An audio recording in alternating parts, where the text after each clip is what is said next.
नाज़रीन अवामी न्यूज़ में खबरों से सिलसिलो जारी है। इन वक्त के शिकारपुर में खबर ईंदड़ लाड़ाई मोहल्ला मालपेड़ी वारी मस्जिद में नमाज पढ़ंदड़ गुलाम यासीन जतोई के पुलिस मस्जिद जो तकद्दुस पामाल कंदे जूतन समेत मस्जिद में दाखिल थी गिरफ्तार करे गुम करे छड़ियो। गुलाम यासीन के भाउ नात ख़ान लियाकत अली जतोई और मोहब्बत अली मीडिया आरो दाइंदे बुधायो त बिस्मिल्लाहिर्रहमानिर्रहीम। अस्सलाम वालेकुम।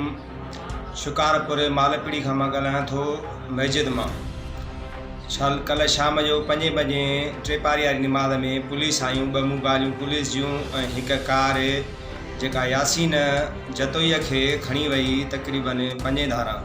निमाज़ जीअं पढ़ी रहियासीं असां पुछा ॻाछा एतिरी कईसीं त बाबा छा मसइलो आहे, छा ॾोह आहे, त जूतनि समेत अंदरि मस्जिद में घिरी आया सिपाही चवणु लॻा टिपड़ी करे वेही रहो, जेको उथियो त नुक़सानु थींदसि। न असांखे ॻाल्हाइणु ॾिनो न चुरण ॾिनो, खंबे खणी असां ॿाहिरि ॾिठो त मुंहं ते कपिड़ो उछले करे खयूं भाऊ खे हलिया विया। असां स्टोल थाणे गंज ते जांचा लधीसीं, असांखे स्टोल थाणे वारनि चयो असां न खणिया। असां फ़ौजदारी वञी जांचा लधीसीं त उते असांखे चऊं त का ख़बर न आहे, असांखे न खणिया। हेॾां होॾां फ़ोनियूं था करायूं, असां परेशान वेठा आहियूं, घर वारा परेशान, रोज़ पिटका हलनि था। अमड़ उनजी कुराड़ी ब्लड प्रेशर जी पेशेंट घर में रोज़ पिटका हलनि था। असांजो SP साहब खे गुज़ारिश आहे हथ ॿधी त असांजे भाउ खे ज़ारू कयो वञे।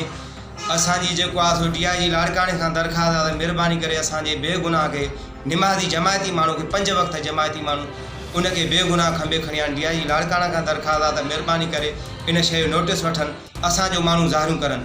IG सिंध सां असांजी जे दरख़्वास्त आहे, महिरबानी करे जेको आहे असां ते अमलदारनि खे चई करे असांजो माण्हू ज़ारू करनि। ॾोह कहिड़ो को गुनाह कहिड़ो असांजे माण्हू जो जेको बेगुनाह बेवाजिब ईअं करे खणी आहे। 15 साल थिया साईं, 15 साल थिया ॻोठों लॾे आया आहियूं असां। जेके बि केस हूंदा अमर जतोई जा उहे उन्हनि वक़्तनि में मुंहिंजे बिरादर आहे इज़त वारा घर आहियूं असां अल्हम्दुलिल्लाह। 15 साल थी विया असांखे शिकारपुर लड़ाई माला में असांजो घरु आहे। असांखे साल में हिकिड़ो दफ़ो ॻोठु वञूं था पिया। असां इज़त वारा माण्हू सॼे पाड़ो शाहिद आहे। असांखे अल्हम्दुलिल्लाह जंग जर नंढो वॾो असांजी इज़त कंदो आहे। असां में अहिड़ो को माण्हू ई कोन्हे, असां में अहिड़ो को भाउ ई कोन्हे, असांजो अहिड़ो को किरदार ई ग़लति कोन्हे जो असांखे इन में जेको आहे सज़ा ॾिनी वई आहे। बेगुनाह मुंहिंजे बिरादर वॾे भाउ खे इज़त वारे खे निमाज़ में 5:30 बजे निमाज़ पढ़ी बीठा, सलाम वाराए बीठा त बसि यार अची विया। उन महिल उन्हनि खे खंबे खणी विया। ॾस पतो ई नथो मिले त केरु खणी वियो, छा ॻाल्हि आहे, छा मुहाड़ आहे। एॾो जेको आहे त असां सां हाणे असांजी अमर वीचारी ब्लड प्रेशर जी मरीज़ आहिनि, उनखे असां ॻाल्हि ॿुधायूं था त अञा कुझु वधीक थी वियो आहे, जेको आहे त हथ न वञे भई असांखे इंसाफ़ मिलियो वञे। असां दुआ कंदासीं, असां शरीफ़ माण्हू आहियूं। असांजो ईअं सम्झ त जिथे बि असांखे का ॻाल्हि हूंदी, को मसइलो हूंदो, को केस हूंदो, असांखे ज़ाहिर करे ॿुधाइनि त असां जेको आहे त हाज़िर आहियूं अहिड़ी ॻाल्हि ई करे। मज़ीद खबरों और तफसीलात के लिए विजिट करें हमारी वेबसाइट www.awamiNewsHD.com।